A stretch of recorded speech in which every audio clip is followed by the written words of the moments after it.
It started like any normal morning on my ranch. Quiet, peaceful, just the way I like it. No noise, no problems, just open land. But that peace didn't last long, because trouble was already on its way. I saw a black SUV coming down the dirt road, kicking up dust like it owned the place. That's when I knew something was off. People don't just show up here uninvited, and they definitely don't come quietly. She stepped out like she had authority, papers in hand, attitude even bigger. Two guys followed her like bodyguards. I stayed right where I was, watching, waiting, not impressed. She walked straight up to my gate. Didn't greet, didn't ask, just demanded, "You need to open this gate right now." I didn't even move. That's when things got interesting.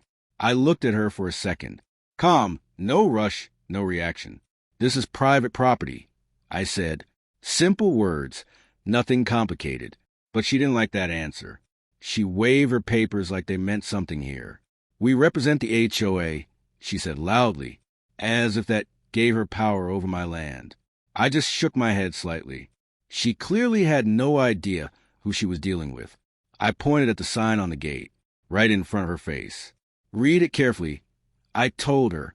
Her expression changed for a second, but her ego kicked in again. She grabbed the gate and tried to push it open.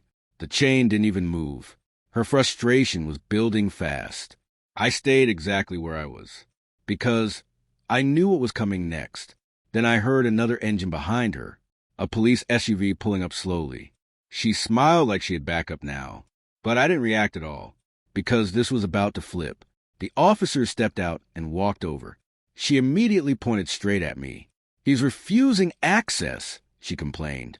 I leaned on the fence, completely relaxed, and let her dig her own hole. She stepped closer, pointing at my gate like she owned it. "Open this immediately," she snapped, her voice sharp. I didn't move an inch, just leaned on the fence calmly. "This is private land," I said, keeping it simple. That's when her frustration started boiling over. She waved her papers like they were some kind of authority. "We have every right to be here," she insisted loudly. I looked at those papers, then back at her. "Not on my property, you don't," I replied. The silence after that hit harder than her shouting. I tapped the sign right in front of her face. "See this? It's not decoration," I said calmly. Her team exchanged nervous glances behind her. They weren't as confident anymore, but she wasn't ready to back down. She grabbed the gate and tried to force it open. The chain rattled loudly across the quiet ranch. I just stood there, arms crossed, watching. That's when the police officers stepped out. And suddenly, everything shifted. The officers approached, calm but firm. "What seems to be the issue here?" one asked. She quickly turned, pointing straight at me. "He's blocking legal access," she shouted. I almost smiled hearing that.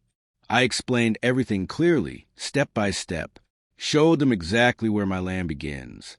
The officers listened carefully, nodding slowly. The truth was simple, and it showed. Her confidence started cracking. One officer checked her documents closely, then compared them with the property records.